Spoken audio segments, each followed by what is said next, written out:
What kind of move could possibly make Yujiro show such a shocked expression? It's the Triceratops fist that Baki conjured through mental imagery. Seeing this, Yujiro's face softened into a gentle smile. No doubt about it. This move from Baki has completely ignited his fighting spirit. Even the bystanders watching could see it crystal clear. Gradually, as Baki's human form faded away, what now stood before Yujiro was a genuine, real-deal Triceratops. Yujiro had always dreamed of fighting a dinosaur. Now his son finally made that dream come true. Then Yujiro slowly raised both arms, ready to take on the charge of this massive beast. The next instant, Baki pushed off the ground hard and rocketed toward Yujiro like a cannonball. The tremendous impact forced Yujiro to step back. Right now, Baki was just like a real Triceratops, locking horns with Yujiro, even after smashing through cars on the street. Neither of them slowed down one bit. Everyone watching was completely blown away. This intense clash was nothing short of a battle between gods. Meanwhile, high above the city, Pickle was quietly observing this father-son fight. Finally, Yujiro had his fun. He started mocking Baki's Shingi Quan for being full of holes. A copy is just a copy. It can never match the original's full power. Next, Yujiro decided to give Baki a lesson and show him what real Shingi Quan looks like. First, Yujiro struck a bear palm stance, then the mantis stance, and finally the crane stance. But that wasn't the main event. Then Yujiro brought his hands together and finished with some bizarre hand gesture. Baki was completely dumbfounded. Of course, Yujiro just made all that up on the spot. The next second, Yujiro swung both fists downward, instantly shredding his clothes to pieces. Before anyone could react, Yujiro's body burst with blinding white light. An invisible wave of energy spread in all directions. When the light faded, the legendary demon back was revealed to everyone, and the one Yujiro was imitating was himself, because he simply couldn't think of anything stronger than himself in this world. Then Yujiro threw a fierce punch into thin air, instantly sending an invisible force straight at Baki, and Yujiro's personal show was just getting started. Just a simple spinning kick looked like it could tear through space itself. Everything Yujiro was doing was simply showing off his overwhelming power. He stole all the spotlight for himself, and now their battle officially began. But in just one exchange, Baki actually knocked Yujiro out cold with one punch. However, just as Yujiro was about to fall, he suddenly snapped his eyes open and steadied himself with an incredibly weird pose. That was close. Yujiro almost went down at the hands of this young punk. Getting back up, Yujiro couldn't help but praise the power behind that punch. That's my boy, alright. Come here and let daddy pat your head. Don't be shy. Come on, we're in the middle of a fight!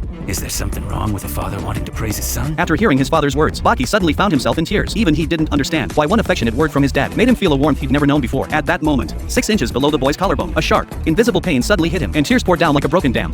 This is so touching. I can't watch anymore. Getting praised by your father. Such a simple thing, yet this 18-year-old had never experienced it. But this sudden happiness didn't last long, even though Baki desperately wanted his father's love. When Yujiro's hand was about to touch him, Baki instinctively dodged. He couldn't bring himself to have a heartfelt moment in the middle of a father-son battle, but he was too naive. Nobody can stop Yujiro from doing what he wants. Before Baki could react, Yujiro had already pulled him into a hug. No matter how hard Baki struggled, he couldn't break free from Yujiro's grip. He could only let his father's hand rest on his head. In that instant, tears of frustration burst out. Looks like Yujiro really is a loving father after all. But soon Baki started fighting back. Yet right now he was like a ragdoll, being tossed around however Yujiro pleased. Finally, Yujiro got bored. He hurled Baki into the air, and Baki spun through the sky like a kite with its string cut, spinning 25,000 times midair before barely hitting the ground. But what greeted him was another one of Yujiro's love-filled kicks. Baki got punted through the air until he slammed hard onto the concrete and finally stopped. But before he could even get up, Yujiro was already standing over him. Then came another kick to the chin, launching him straight up into the sky. By now, Baki's mind had gone completely blank against Yujiro's relentless assault. He had no way to fight back. All he could do was get pounded into the ground. Looking at Baki lying motionless on the ground, Yujiro said he had a great time, but now it was time to end this game. But before he could finish him off, a powerful presence suddenly appeared. He turned to look, and there was Pickle, the prehistoric man. Was he planning to step into this father-son fight too?